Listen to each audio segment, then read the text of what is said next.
Olá pessoal, bem-vindos a mais uma aula sobre espectroscopia eletrônica.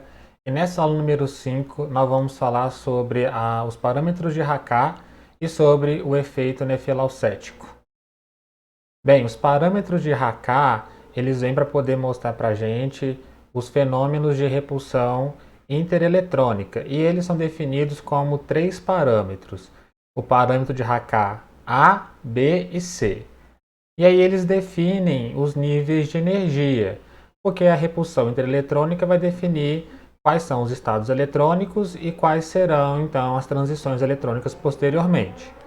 Então, por exemplo, para o íon de configuração D2, o estado fundamental é o tripleto F e ele vale A, que é o parâmetro de Racah, A, que vale uma certa quantidade de energia, menos 8 vezes o parâmetro de Racah B.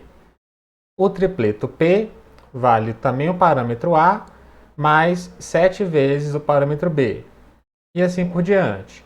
O singleto G vale o parâmetro A, menos 4B mais 2C. O singleto D vale A mais 3B mais 2C. E o singleto S, o mais alto em energia, vale A mais 14B mais 7C. E aí, então nós podemos fazer as transições eletrônicas. As transições eletrônicas que eu vou abordar aqui agora são aquelas permitidas por spin. Então, as transições possíveis por spin são do tripleto F para o tripleto P, cuja energia vai valer a diferença entre a energia entre esses dois níveis, que vale 15B. Então, o parâmetro A sumiu. As demais transições entre os singletos também vai ser essa mesma diferença de energia, né, entre os respectivos estados. E percebo que para o singleto G para o singleto D vale 7B, do singleto G para o singleto S vale 18B mais 5C, e do singleto D para o singleto S vale 15B mais 5C. Ou seja, no íon livre de configuração D2, o parâmetro A não está aparecendo em nenhuma transição. Ele aparece na energia do estado, mas não aparece nas transições. E para a gente aqui, para poder fazer as transições eletrônicas, então o termo A é pouco relevante. Então a gente não vai, o parâmetro de Racah A não vai nos interessar. Já o parâmetro B é o mais importante, perceba que ele aparece em todas essas expressões. E o parâmetro C também aparece em algumas delas, não aparece na principal, que é do estado fundamental para a sua respectiva transição eletrônica, mas ele aparece e dá para ser estimado, ele vale aproximadamente 1/4 do parâmetro de Racah B. Bem, já que o parâmetro de Racah B é tão importante, nós temos que calculá-lo. E nós sabemos que se ele é importante para o íon livre, ele também vai ser importante para os complexos. Para calcular o valor do parâmetro de Racah B para os complexos, nós temos que saber inicialmente o valor deste parâmetro para os íons livres. São valores tabelados que foram feitos na fase gasosa. É um experimento relativamente complexo. É feita a ionização desses íons no estado gasoso e é feito analisado as transições eletrônicas e é calculado o valor da constante B no complexo. No íon livre. Então, são valores tabelados. E uma vez feito isso, é possível calcular nos complexos. Nos complexos, esse termo, os parâmetros de Racah B, ele aparece como um valor menor do que aquele no íon livre. Foi associado a essa diminuição do parâmetro de Racah B, que é da repulsão, que originalmente foi associado com a repulsão intereletrônica dos elétrons do metal, foi associado com uma diminuição da repulsão. A gente sabe que na hora que os ligantes se aproximam dos metais, acontece uma repulsão ali dos elétrons dos ligantes, dos elétrons dos metais, mas devido à interação metal-ligante e à quebra da degenerescência dos orbitais D, acaba acontecendo uma estabilização total do complexo formado. Com isso, aparece também uma diminuição da energia do sistema, que é englobada nesse parâmetro B final, do parâmetro de Racah B do complexo. Então, ele é associado como sendo uma diminuição da repulsão eletrônica. Tá? Então, não confundam a repulsão da interação metal-ligante com o parâmetro de Racah-B. O parâmetro de Racah-B do complexo, que é esse B' que apareceu aqui, ele é o que culmina depois das interações, a quebra de aerescência que resulta numa diminuição de energia e, como consequência, a gente pode imaginar que seria, por exemplo, uma diminuição também da repulsão intereletrônica.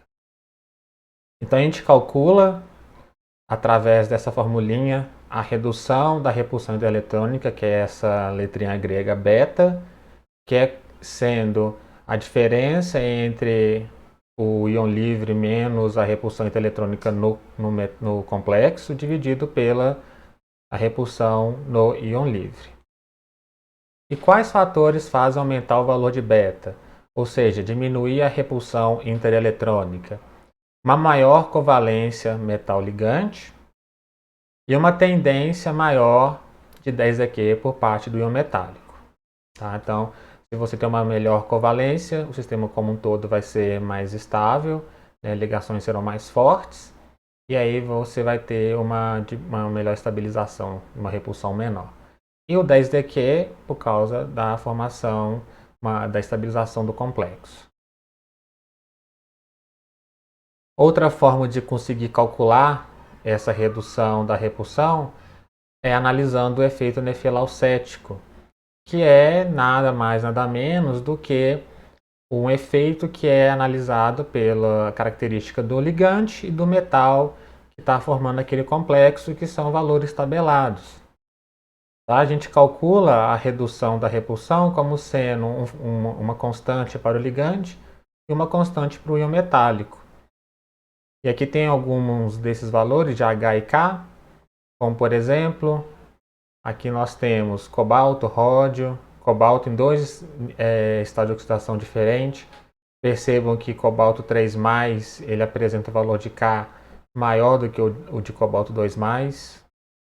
Isso porque quanto maior a carga do íon metálico, maior vai ser o 10dQ do complexo formado.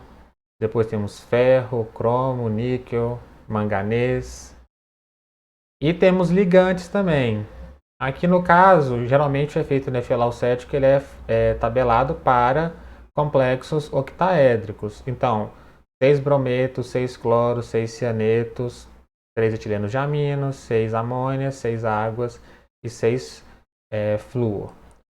Os valores de ligante para o efeito nefilalcético ele é nivelado pela água. Então a água tem o valor de H igual a 1. Então os aquacomplexos foram usados como referência e os demais ligantes foram, os valores de H foram avaliados a partir desse complexo. Tá? Então a água vale 1 e os demais que aumentam o valor de beta estão para cima dele e os que diminuem o valor de beta para baixo dele. Então, alguns exemplos: o hexaaqua ferro 3, a redução vai ser H vezes K, que para a água vale 1 e o K para ferro 3 tabelado é 0,24, ou seja, a redução da repulsão eletrônica é 0,24, ou seja, 24% em relação ao seu íon livre. E para o hexacianoferrato 3, o valor do H para 6 cianetos já vale 2, 0,24 para ferro 3, e aí já dá um valor de 0,48, ou seja, a estabilização é muito maior, então a redução da repulsão intereletrônica já cai para 48%. E aqui nós temos a sequência do aumento do efeito nefilalcético. Né? Começa pelo flúor, que tem o menor deles, e acaba terminando no iodo.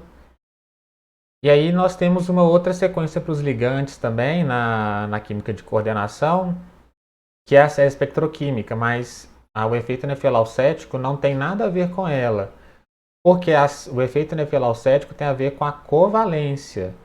E isso está direcionado com a polarizabilidade desses ligantes. Ou seja, aqueles que têm nuvem eletrônica mais maleável, a carga negativa maior, né?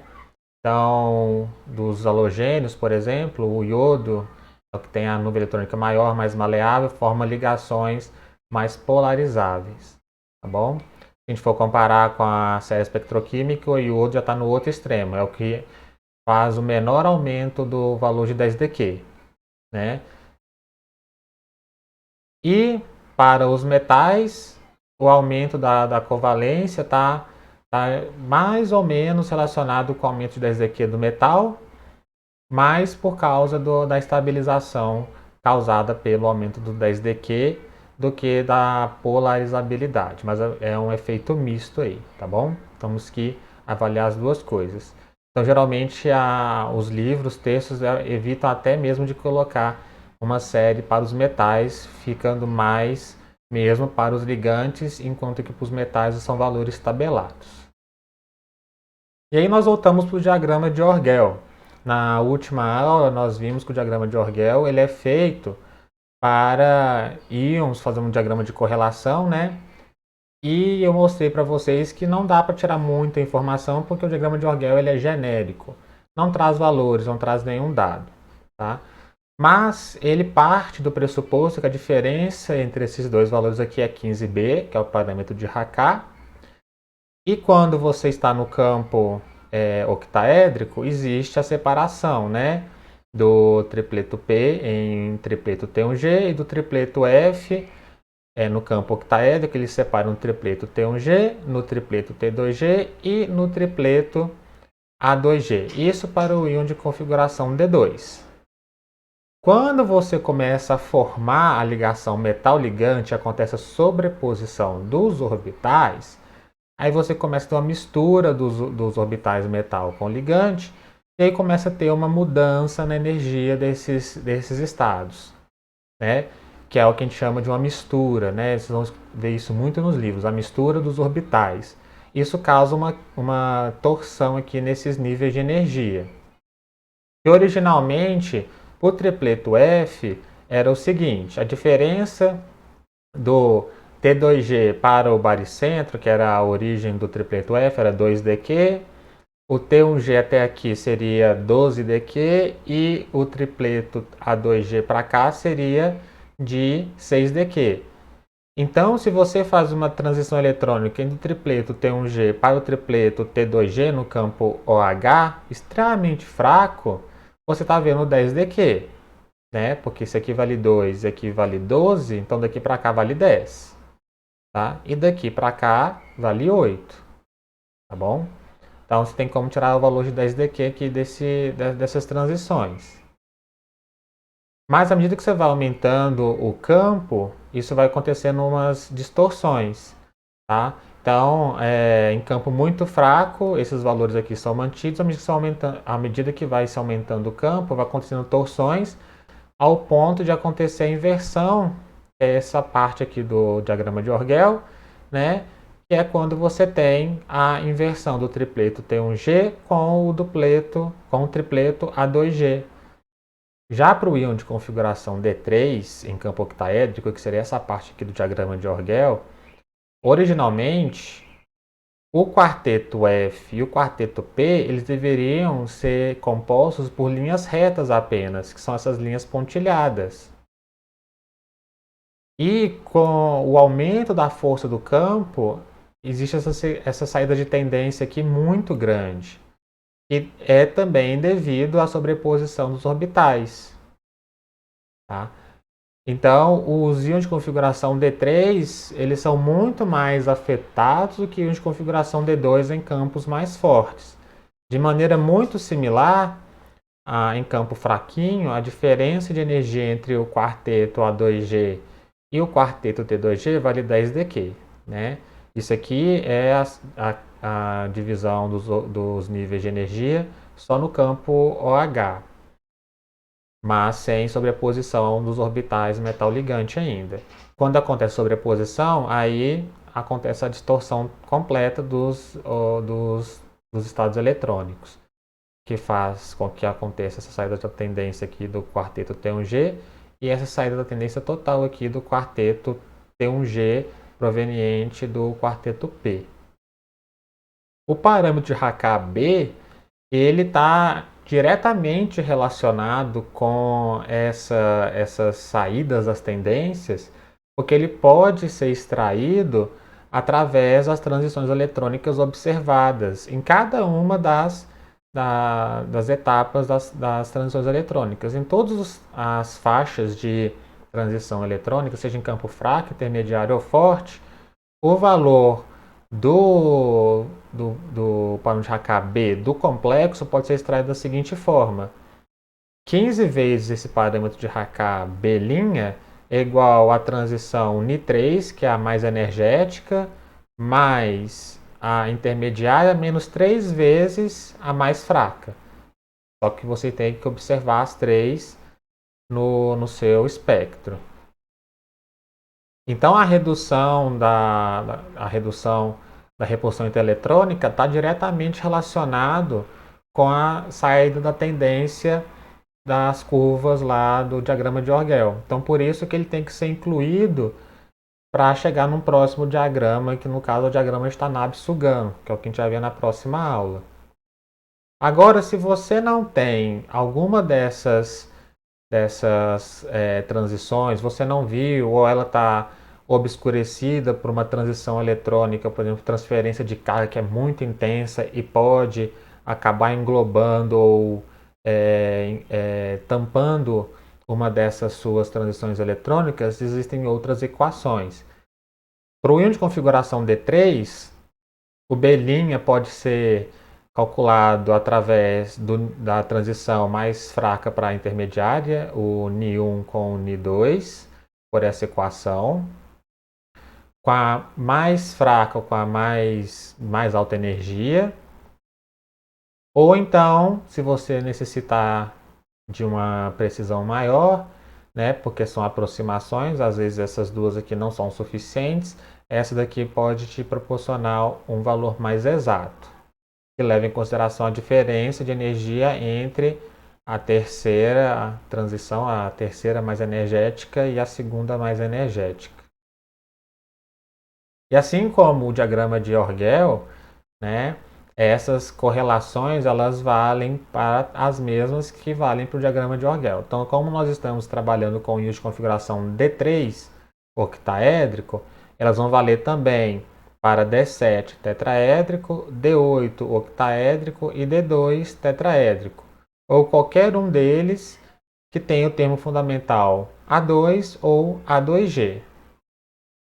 Então aqui nós temos o Hexa-Aqua cromo 3 e o cromo 3 é um de configuração D3. Ele tem apenas duas bandas visíveis no espectro de ultravioleta visível dele, porque a carga 3+, confere a ele um campo relativamente grande, né, um 10 aqui relativamente alto, e a terceira transição acontece já aqui acima de 35 centímetros a menos 1, que cai na região de ultravioleta mais energético. A primeira transição, o Ni1, acontece em 17.000 centímetros a menos 1, que é a transição do A2G para o T2G, que é aqui no laranja. A segunda transição acontece do A2G para o tripleto T1G, que é na região do violeta, e o último, como eu disse, acontece na região do ultravioleta. O valor de Belin, então, para calcular utilizando a primeira e a segunda transições, se a gente substituir os valores aqui, vale 719. Utilizando os valores tabelados, né, dos parâmetros nefelaucéticos, a gente tem que para o cromo é 0,21 e 6 moléculas de água é 1, então dá uma redução de 21%. E substituindo na equação do beta, né, com os valores de B, dá essa equaçãozinha aqui. Então, o valor de B para cromo 3 livre vale 918 e chegamos em 725. Então percebam que a equação que foi dada no slide anterior, ela chega em valores de B para o complexo bem próximos daquela dos parâmetros nefelaucéticos. Agora nós temos aqui o Hexa-Aqua níquel 2, já ele tem as três transições visíveis no espectro de ultravioleta visível, né? A primeira delas acontece aqui na região do infravermelho, em 10.750 centímetros a menos 1. A segunda na região do amarelo laranja, ali, 17.500 centímetros a menos 1. E a última já acontece no ultravioleta em 28.200 centímetros a menos 1. Se a gente for calcular pelos valores tabelados, a gente chega aqui, o valor da redução beta vale 0,168, ou seja, 16,8% de redução da repulsão intereletrônica. E o parâmetro B', utilizando o B para o níquel 2 livre, que é 1030, chegamos em 856. Agora vamos aplicar aquelas diferentes equações que nós utilizamos. A primeira mais genérica, né? 15B' vale a transição mais energética mais a intermediária menos 3 vezes a menos energética, dá 13.450, dividido por 15 dá 896. Então, valores relativamente próximos. Utilizando a equação apenas com a primeira e a segunda transição, dá 972. Utilizando a primeira e a terceira, dá 880.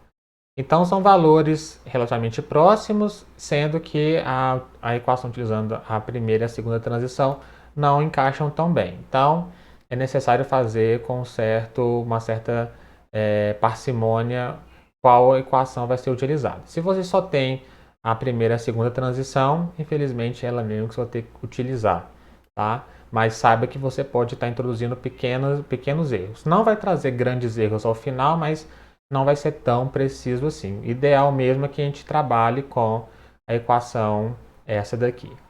E vale lembrar que funciona por causa da correlação, das correlações de elétrons e buracos, né? Que nós vimos para os diagramas de Orgel, e chega na correlação de que tudo que vale para íon de configuração D3 também vale para íon de configuração D8 na mesma geometria de coordenação. Aqui nós temos já o hexaquavanádio 2, que é um íon de configuração D2. Tem duas transições eletrônicas visíveis no espectro do ultravioleta visível, mas eu tenho o dado da terceira, que acontece um pouco acima do que está aqui, em 37.400. A primeira em 17.800, a segunda em 25.700. Sendo a primeira na região do verde, a segunda na região do violeta. E se a gente for usar a equação genérica, chegamos no valor do padrão de Hakab para o complexo de 674. Mas se a gente for usar a transição 1 e 2, a gente chega no valor de 822. Aqui já é uma diferença bem grande. Isso porque, para funcionar para a configuração D2, essa mesma equação teria que ser para um íon de configuração D2, mas em geometria tetraédrica e não em geometria octaédrica. Para fazer essas correlações, a gente tem que buscar fazer outros cálculos que vão além do escopo desse curso. A equação genérica continua valendo. E para utilizar a equação com apenas a primeira e a segunda transição, ela muda um pouco. Ela se transforma em a transição 1 vezes a transição 2, menos 2 vezes a primeira ao quadrado, dividido por 12 vezes a segunda, menos 27 vezes a primeira. Se você tiver interesse, você pode acessar esse capítulo de livro, que tem este link aqui, e lá você tem todas as correlações. São várias, tá? E inclusive tem para todo esse tipo de correlação. Se você só tem a primeira e a segunda, só a segunda e a terceira, você só tem a primeira e a terceira e assim por diante. E aí essas correlações vão valer para o contrário do que a gente viu para o íon de configuração D3. Vale para o íon de configuração D7 octaédrico, além para o íon de configuração D2 octaédrico, D8 e D3 tetraédricos. Ou então qualquer um desses íons que tem o estado fundamental do tipo T, né? Pode ser T1G, T2G, T1 ou T2. Bem, já que nós estamos fazendo uma aula com muitas equações, para finalizar, Existe uma forma de calcular o valor de 10dq, que é o principal que nós estamos buscando aqui com essas expressões, é utilizar os diagramas para calcular o valor de 10dq.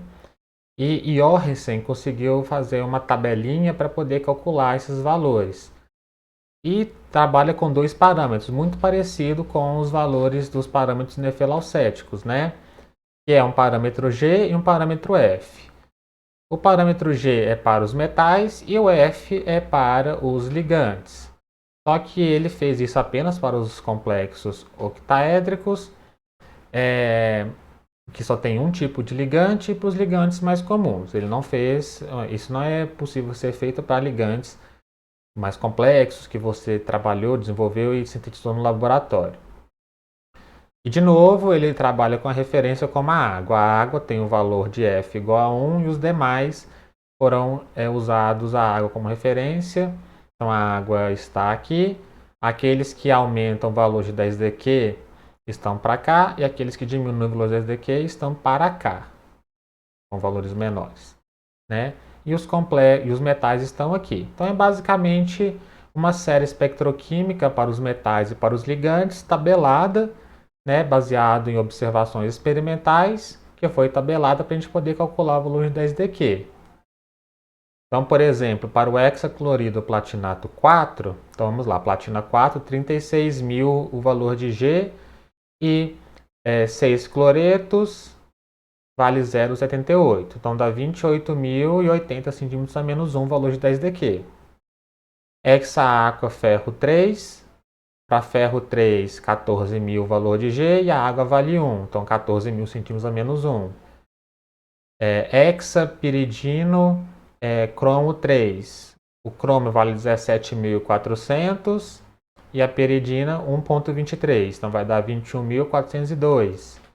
E o hexacianido rutenato 2, rutênio 2, vale 20.000 e o cianeto vale 1,7, então vai dar 34.000 centímetros a menos 1. Então, uma forma diferente de calcular o valor de 10dq, tá bom? Bem, pessoal, com isso, então, a gente aprendeu os parâmetros de Haccah e os efeitos nefelaucéticos e como determinar os parâmetros. E na próxima aula, então, a gente vai envolver tudo isso junto com os diagramas de Orgel e chegar nos diagramas de Tanabe-Sugano para poder determinar os valores de 10dq dos complexos. Então, até lá!